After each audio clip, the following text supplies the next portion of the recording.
Sir नमस्ते. नमस्ते.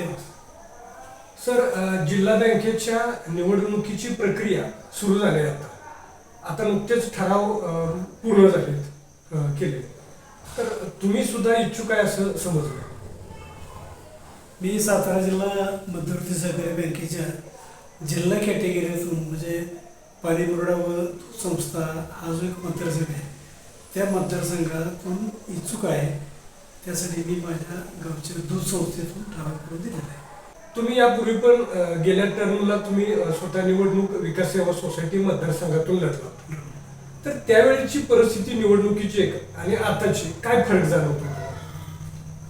मागच्या निवडणुकीला society मतदारसंघाचा जर विचार केला कोरेगावचा तर राष्ट्रवादीचं बहुमत होतं. 90 सोसायटीपैकी जवळजवळ 74-75 सोसायट्या ह्या राष्ट्रवादीच्या होत्या. परंतु फाटाफूट झाली, काय राजकारण झालं, होत असतं राजकारण झालं आणि आमची काही मतं पक्षाची होती ती मला मिळाली नाहीत. त्यामुळं 74-75 मतावरून मी 45 मतापर्यंत आलो. म्हणजे बहुमत असताना सुद्धा तुम्ही काटावा आणि त्यामुळं समान मतं पडली. माझे जे प्रतिस्पर्धी उमेदवार होते होते दोघांना समान मतं पडली आणि चिठ्ठीवर माझा पारभर झाला. आता त्या परिस्थितीची आताची तुम्हाला बदल काय जाणवतो? आता किती टक्के मतदार आपल्याकडे राष्ट्रवादीकडे आहे?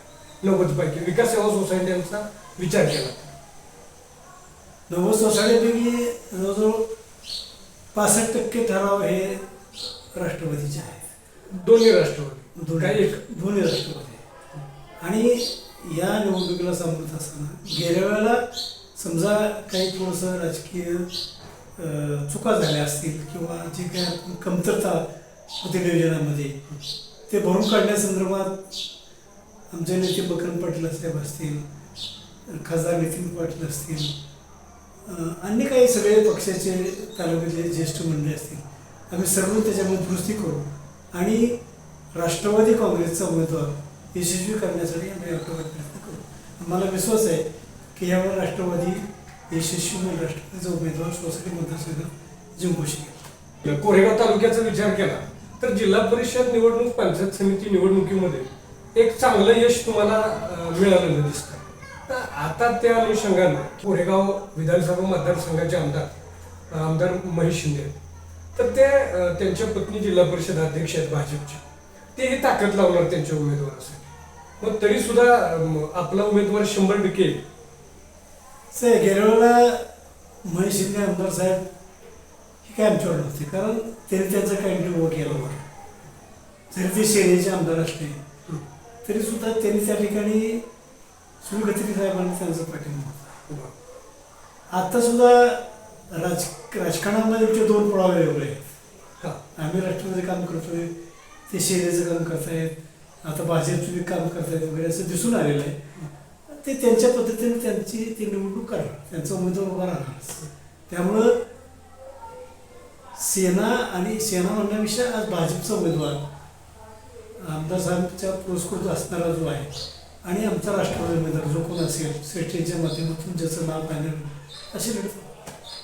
सध्या आता राष्ट्रवादीतून इच्छुक कोण कोण उमेदवार आहेत? राष्ट्रवादीतून इच्छुक असणाऱ्यापैकी नावं त्या ठिकाणी माझ्या म्हणजे मला समजली किंवा साधारण चर्चेतून आलेली नाव. काही लोक मला भेटले, काही लोक भेटले नाही, परंतु राजकारणामध्ये जे काही काम करणारे कार्यकर्ते असतात त्यांच्या अपेक्षा असतात, महत्त्वाकांक्षा असतात.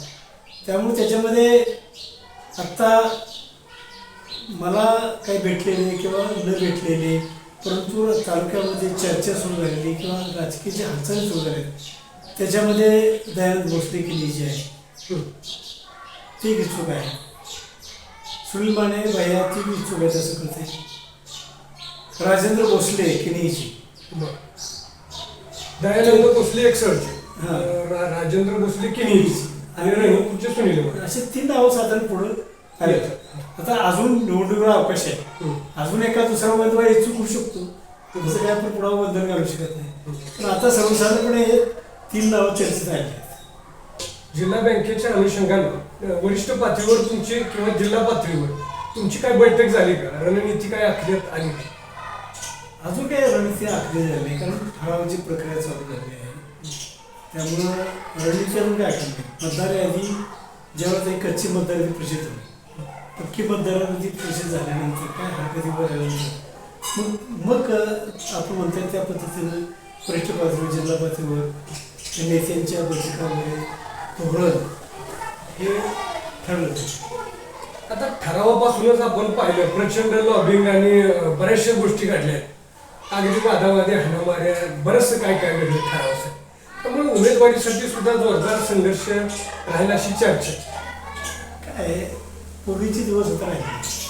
हे सहकारी संस्थेच्या निवडणूक आहे, त्या निवडणुकीमध्ये जिथं मतदारसंख्या मर्यादित असते तिथं या पद्धतीने राजकारण झाले की थोडं राजकारण, पैसे राजकारण, पक्षनिष्ठा वगैरे जे आहे ते सगळेच कार्यकर्ते डावलतात. सगळ्यातून बरेचसे कार्यकर्ते पक्षनिष्ठ डावलतात आणि मग थोडंसं त्यातून ह्या गोष्टी घडत आहेत. आता हे जे घडते ना, हे घडत असताना समोरच्या पार्टीकडून, समोरच्या आमचे प्रतिस्पर्धी पार्टी आहे त्या पार्टीकडून ह्या पद्धतीनं जास्त हालचाली सोडतात आणि त्यातला काही कार्यकर्ते बळी पडतात.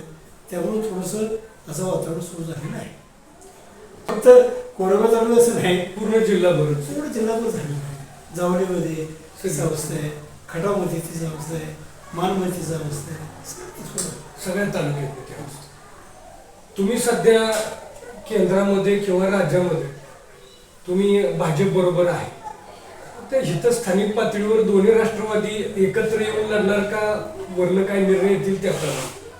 अजून काही तसा निर्णय झालेला नाही. परंतु असं माझं वैयक्तिक मत जरी तुम्ही विचार घेतलं तरी दोन राष्ट्रवादी एकत्र येतील असं मला वाटतं. स्थानिक पातळीवर तुम्ही तालुका अध्यक्ष म्हणून काम करता. जिल्हा परिषद पंचायत समिती आम्ही दोन राष्ट्रवादी एकत्र आलो. शरद पवार राष्ट्रवादी पक्ष आणि अजितदादा पक्ष आम्ही एकत्र आलो आणि आम्हाला चांगले यश मिळालं. अशा पद्धतीनं होईल असं दिसतंय.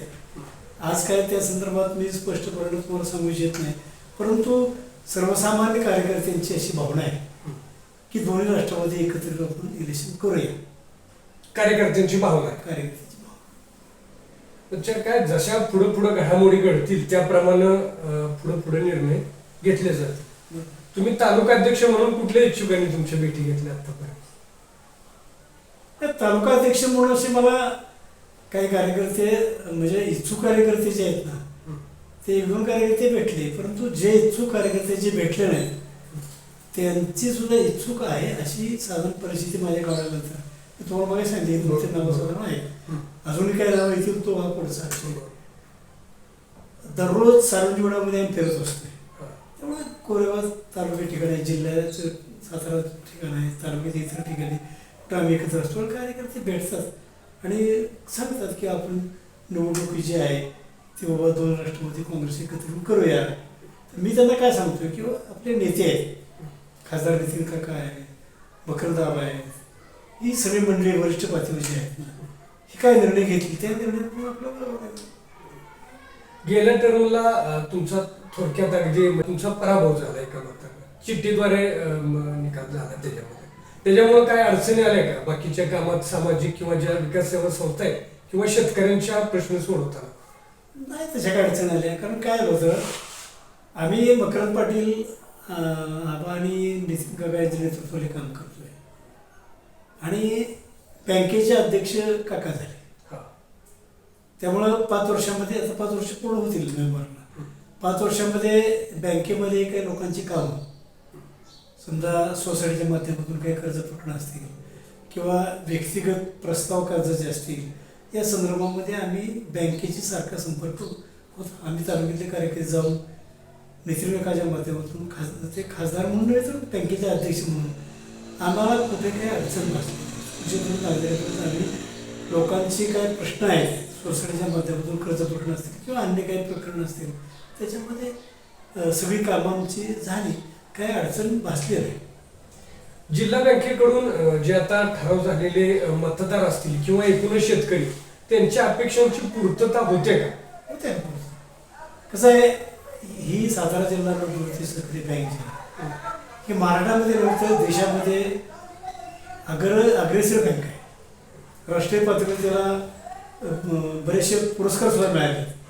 या बँकेमध्ये कुठल्याही प्रकारचं राजकारण येत नाही. या बँकेमध्ये खालून प्रस्ताव आल्यानंतर कागदपत्राची पूर्तता व्यवस्थित असेल तर त्या ठिकाणी फारसं राजकारण म्हणजे राजकारण येतच नाही. त्यामुळं सर्वसामान्य शेतकऱ्यांचे प्रश्न म्हणजे कर्जापेक्षा अपेक्षा होतात. म्हणजे असं काही बँकेमध्ये कुठं राजकारण आलं असं मला दिसलं नाही कधीच. त्यामुळे एक आदर्श बँक आहे.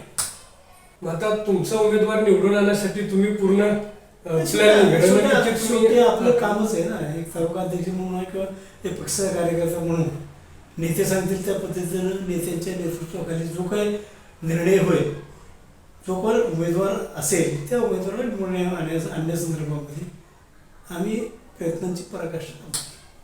परंतु ह्या निवडणुकीमध्ये प्रत्येक गोष्टीला ठरावासाठी एवढा संघर्ष किंवा बाकीच्या गोष्टींचा वापर होतो.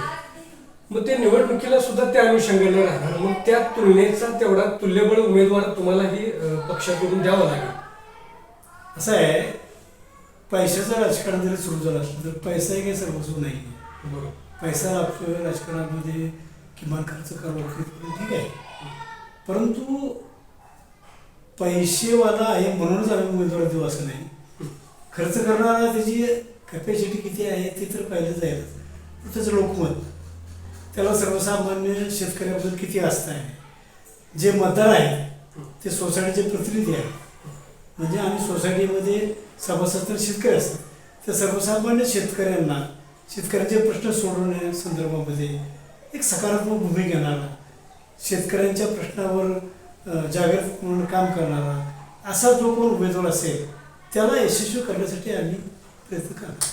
आता कोरेगाव तालुक्याचा विचार केला तर यामध्ये राष्ट्रवादी आपला अजितदादा गट, माननीय शरद पवार साहेबांचा गट, भाजप स्वतंत्र आलं, शिवसेनाचा एक विषय आला, इतर कुठले गट अजून ऍक्टिव्ह असू शकतात किंवा त्या सगळ्यांची अशी मोठ बांधणी करावी लागेल असं तुम्हाला काय त्याच्यामध्ये आव्हान वाटतंय? काँग्रेसची ताकद जरी समजा कमी दिसत झाली तरी काँग्रेसची ताकद ही जी थोडीफार आहे ती आमच्यावर राहील.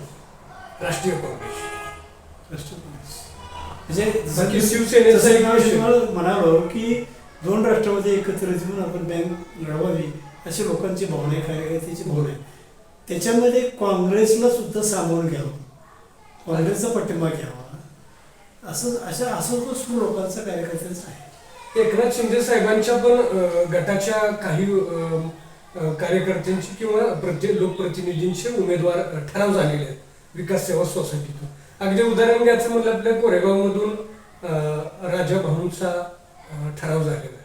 तर शिवसेनेविषयी तुमची, एकनाथ शिंदे गटांच्या शिवसेनेच्या बाबतीत तुमची भूमिका काय आहे? जिल्हा परिषदच्या निवडणुकीमध्ये प्रीपोल अलायन्स आमचं झालं, म्हणजे अजितदादा गट आणि एकनाथ शिंदे गट. आफ्टर इलेक्शन आम्ही त्या पद्धतीनंच कालच्या निवडणुकीवर सामोरं गेलो. जिल्हा परिषद अध्यक्ष उपाध्यक्ष निवडीमध्ये आम्हाला यश आलं नाही, काल नाही, याबद्दल मी काही तर तुम्हाला सांगण्याची गरज नाही. ते सगळ्या तालुक्याला जिल्ह्याला माहिती पडले. परंतु प्री पोल अलायन्स आम्ही जे केलं जिल्हा पंचायत समितीला त्या पद्धतीनं बँकेला सुद्धा एकनाथ शिंदे साहेबांचा जो गट आहे तो गट आमच्यावर आम्ही घेण्याचा प्रयत्न करणार. म्हणजे तुमची मोठ बांधणीच्या दृष्टीनं तुम्ही नियोजन केलं. आणि मला विश्वास आहे की तो जो गट आहे तो आमच्यावर राहील. इथे काय निवडणूक की पक्षीय चिन्हावर नसते. बरोबर. सहकार्याची समविचार, समान कार्यक्रम, विचारधारा याच्यावर आधारित आपल्याला वाटचाल करायची म्हटलं तर सगळ्यांना बरोबर घेऊन जावं लागेल. तुमच्या म्हणण्यातून जे येतंय त्याच्यामध्ये मग अजितदादांची राष्ट्रवादी, शरद पवार साहेबांची राष्ट्रवादी, एकनाथ शिंदेची शिवसेना आणि काँग्रेस अशी तुमची, म्हणजे तुम्ही एकत्रित असायला पाहिजे अशी लोकभावना आहे, कार्यकर्त्याची भावना आहे. आणि मी त्या मात्र सहमत आहे. परंतु अंतिम निर्णय पक्षासाठी घेतील त्या निर्णय पण आम्हाला वाटतं. जिल्हा परिषदच्या निवडणुकीमध्ये अध्यक्षपदाच्या पदाचे जे समीकरण झालं त्या पद्धतीनेच बँकेला होईल असं मला वाटतंय. हा माझा अंदाज आहे. अंदाज तंतोतंत खरं ठरलं असं काही मी दावा करू शकत नाही, परंतु साधारणतः अशी परिस्थिती राहील. धन्यवाद सर.